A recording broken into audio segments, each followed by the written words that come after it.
El cáncer es una de las dos principales causas de muerte en países occidentales. Una de cada 3 personas lo padecen.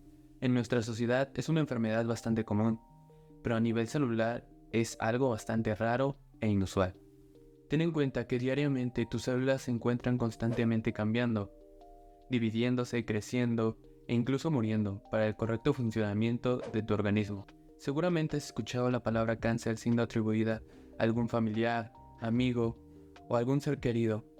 Desafortunadamente, la gran parte de la humanidad ha padecido debido a esta enfermedad. Pero seguro te estarás preguntando, ¿qué es? ¿Cuáles son sus causas? ¿Acaso es lo mismo un cáncer de mama o un cáncer de colon? Pues quédate, que aquí en Isinom te contamos estas y más interrogantes.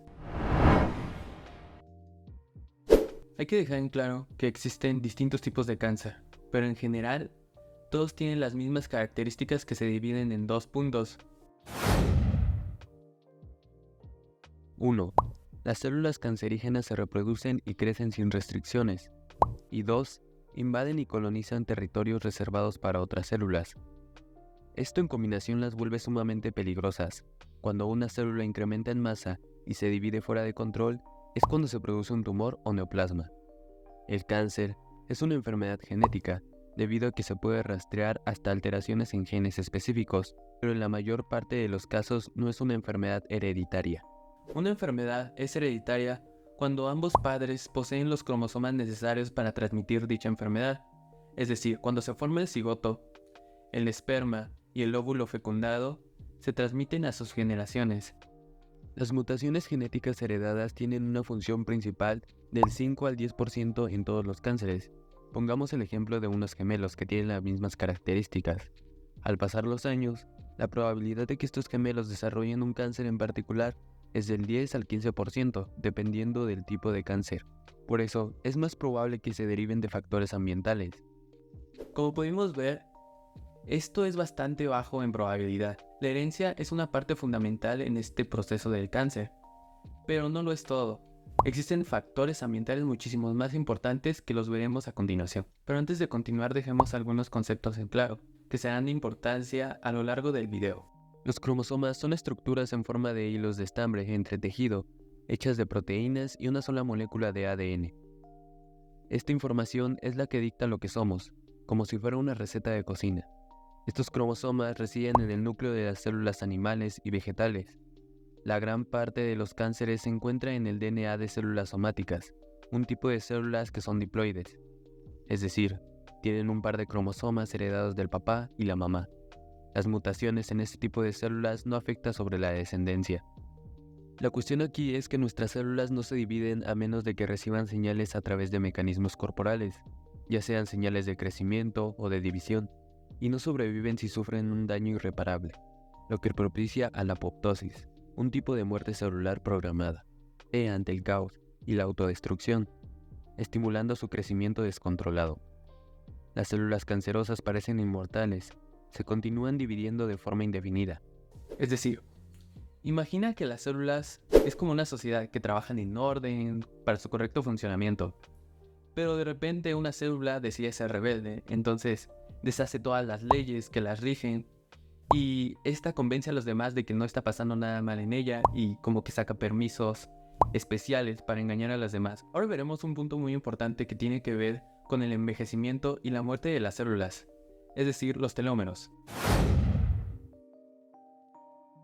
Nuestros cromosomas contienen telómeros en los extremos y estos se acortan en cada ciclo celular debido a la pérdida de la enzima telomerasa, volviéndose incapaz de evitar la pérdida de sus extremos cromosómicos.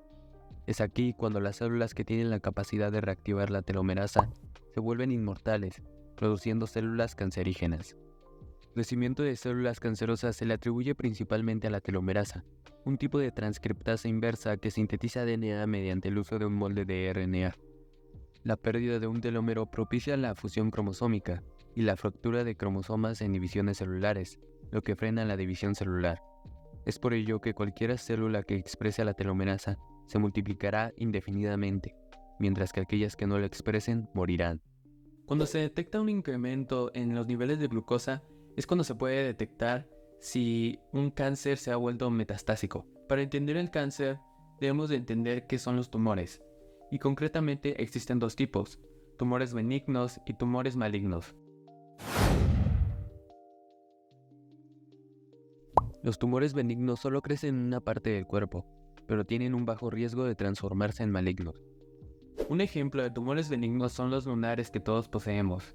Si se detectan a tiempo, se pueden extraer quirúrgicamente, mientras que los tumores malignos crecen constantemente, se proliferan en distintas partes del cuerpo, produciendo metástasis, que es cuando las células se separan de los tejidos, donde se originaron, y viajan a la sangre o los vasos linfáticos, hasta llegar a sitios distantes donde se forman tumores secundarios que ya no pueden ser extraídos quirúrgicamente, y son más difíciles de diferenciar. Para que una célula se vuelva cancerosa, debe de cambiar los mecanismos por los que están regidos las células. Esto es por medio de genes supresores de tumores y por los oncogenes. Los genes supresores de tumores actúan como frenos celulares. Codifican proteínas que restringen el crecimiento celular y evitan que las células se transformen en malignas. Los protoncogenes codifican proteínas que tienen varias funciones en las actividades de las células. Incluyen factores de crecimiento, proteínas sinasas, enzimas metabólicas entre las más destacadas. Los oncogenes surgen de los protoncogenes, debido a una mutación que las convierte en malignas, otorgándoles nuevas funciones. Estos oncogenes, entre sus principales funciones están las de la inestabilidad genética, evitar que la célula sufra apoptosis o favorecer la metástasis. La mayor parte de los tumores malignos contienen alteraciones en los genes supresores, tumorales y oncogenes. Como podemos ver, las mutaciones afectan a nuestro DNA. Mientras más mutaciones tengamos en nuestro DNA, es más probable que alguna de estas células se descontrole y se vuelva rebelde.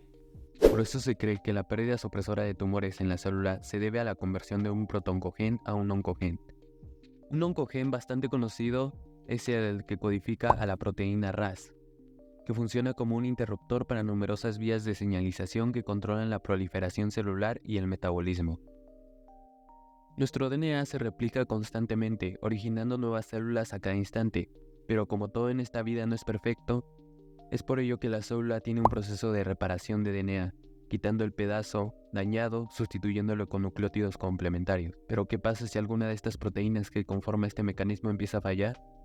Es posible que la célula presente una elevada tasa de mutaciones. Este mecanismo se presenta a menudo en los genes supresores tumorales de los oncogenes, incrementando el riesgo de transformarse en células malignas. Seguramente te estarás preguntando qué pasa con nuestro sistema inmune. Pues es el que nos defiende de si algún bichillo quiere entrar a nuestro cuerpo o si algún patógeno ha ingresado y quiere hacer de las suyas.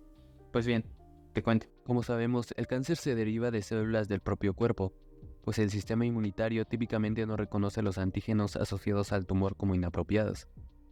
Incluso si una persona posee células inmunitarias que reconocen ciertos antígenos asociados con tumores, los tumores desarrollan varios mecanismos que les permiten escapar de la destrucción inmunitaria. Como lo explicamos en la analogía anteriormente, es como si estas células tuvieran permisos falsos para engañar a todo el sistema, como si estuvieran falsificando documentos, entregando documentación falsa para engañar así a la ley, y pues se la saltan.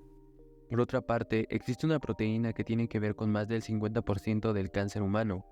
Es la famosa proteína P53.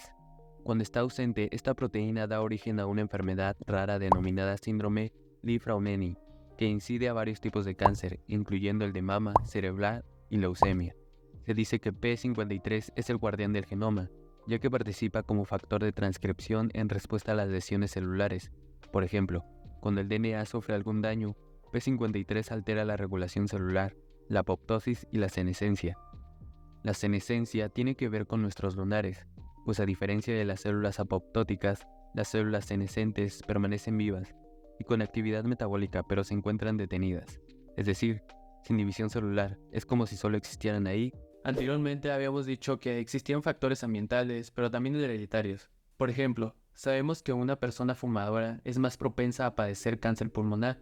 Una persona que se expone constantemente a la luz ultravioleta es probable que padezca un cáncer en la piel. Una persona que constantemente ha inhalado fibras de asbesto a lo largo de su vida puede padecer mesotelanioma. Por lo que evitar este tipo de situaciones es más conveniente para no generar ningún tipo de cáncer o algo relacionado. También los factores ambientales desempeñan una función importante al riesgo de desarrollar cáncer, por ejemplo la dieta. Las tasas de cáncer son más elevadas en individuos obesos que en población no obesa. Esto apunta a las elevadas concentraciones de insulina y de factor de crecimiento IGF-1. Los productos de origen animal y el alcohol también pueden incrementar el riesgo de desarrollar cáncer. Ahora que ya sabemos qué es el cáncer, cómo se origina y algunas de sus causas, veamos cómo se trata. Si se detecta a tiempo, un tumor maligno puede ser extraído quirúrgicamente. Actualmente los pronósticos para diversos tipos de cáncer permanecen relativamente sin avance. La quimioterapia y la radioterapia carecen de una especificidad en las células a las que ataca, es decir, destruyen un gran número de células normales junto con células cancerosas. Actualmente se están llevando a cabo estrategias anticancerosas conocidas como tratamiento dirigido, dividiéndose en tres tipos: las que dependen de células inmunitarias o anticuerpos, aquellas que inhiben las proteínas que favorecen el cáncer y aquellas que evitan el crecimiento de vasos sanguíneos o la angiogénesis. El mejor tratamiento para el cáncer es la detección temprana.